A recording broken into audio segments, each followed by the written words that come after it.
ಸಿದ್ಧಗಂಗಾ ಮಠಕ್ಕೆ 70 ಲಕ್ಷ ವಿದ್ಯುತ್ ಬಿಲ್ ಅನ್ನು ಕೊಟ್ಟಿದ್ದು ಈ ಸಂಬಂಧಪಟ್ಟ ಸಾಕಷ್ಟು ಗೊಂದಲಿದೆ ಸರ್. ಇಲ್ಲಿ ಫ್ಯಾಕ್ಟ್ ಏನ್ ಸರ್ ಅದು ಆಕ್ಚುಲಿ ಯಾಕೆ 70 ಲಕ್ಷ? ಒಂದು ಕೆರೆ KIDB ಕೆರೆ ಇದೆ.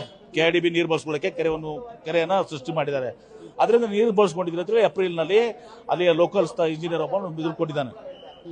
ಒಂದ್ ವೇಳೆ ಅವರು ನೀರನ್ನೇ ಬಳಕೆ ಮಾಡಲಾರದೆ ಅವ್ರು ನೋಟಿಸ್ ಕೊಟ್ಟಿದ್ರೆ ಅವ್ರ ಮೇಲೆ ಕ್ರಮ ಕೈಗೊಳ್ತೀವಿ. ನೋಟಿಸ್ ಕೊಟ್ಟು ಸ್ಪಷ್ಟನೆ ಕೇಳಿ ಒಂದ್ ವೇಳೆ ಬಳಕೆ ಮಾಡಿದ್ರು ತಪ್ಪಲ್ಲ.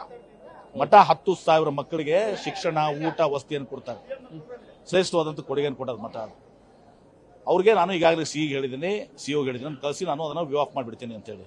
ಮುಂದೇನು ಕೂಡ ಉಚಿತವಾಗಿ ಅವ್ರನ್ನ ನೀರು ಕೊಡುವಂತದ್ದು ಅದೇ ಕೆರೆಯಿಂದ ನೀರು ಕೊಡಿಸ್ತೀನಿ. ಉಚಿತವಾಗಿ ನೀರು ಕೊಡ್ತೀರಿ ಅಂತ ಘೋಷಣೆ ಮಾಡ್ತೀವಿ ಸರ್. ಈಗ ಅಧಿಕಾರಿಗಳ ಬಗ್ಗೆ ಅಸಮಾಧಾನವನ್ನ ಸ್ವಾಮೀಜಿಯವರು ಹೊರ ಹಾಕಿದ್ರು. ಯಾಕೆ ಹಿಂಗ್ ನಾನು ಕೇಳ್ತೀನಿ, ನಾನು ಸ್ಪಷ್ಟನೆ ಸ್ವಾಮೀಜಿ ಅವ್ರ ಜೊತೆ ನಾನು ಮಾತಾಡ್ತೀನಿ. Okay okay okay. ಇದಿಷ್ಟು MB ಪಾಟೀಲ್ ಅವರ ಮಾತುಗಳು. ಇನ್ನೇ ಈ ರೀತಿಯಾಗಿ ಒಂದು ಯಾವುದೇ ರೀತಿಯಾಗಿ ತಪ್ಪಿನಿಂದ ಒಂದು ಈ ರೀತಿಯಾಗಿ ನೋಟಿಸ್ ಕೊಟ್ಟಿದ್ರು ಕೂಡ ಅದನ್ನ ವೇ ಅಪ್ ಮಾಡುವಂತ ಕೆಲಸವನ್ನು ಮಾಡ್ತೀನಿ ಅಂತ ಹೇಳಿ ಇಲ್ಲಿ ಸಚಿವ MB ಪಾಟೀಲ್ ಅವರು ಘೋಷಣೆಯನ್ನು ಮಾಡಿದ್ದಾರೆ. ಕ್ಯಾಮ್ರಾಮನ್ ಪ್ರಶಾಂತ್ ಜೊತೆ ರೂಪೇಶ್ ಬೈಂದೂರು, ಪವರ್ ಟಿವಿ.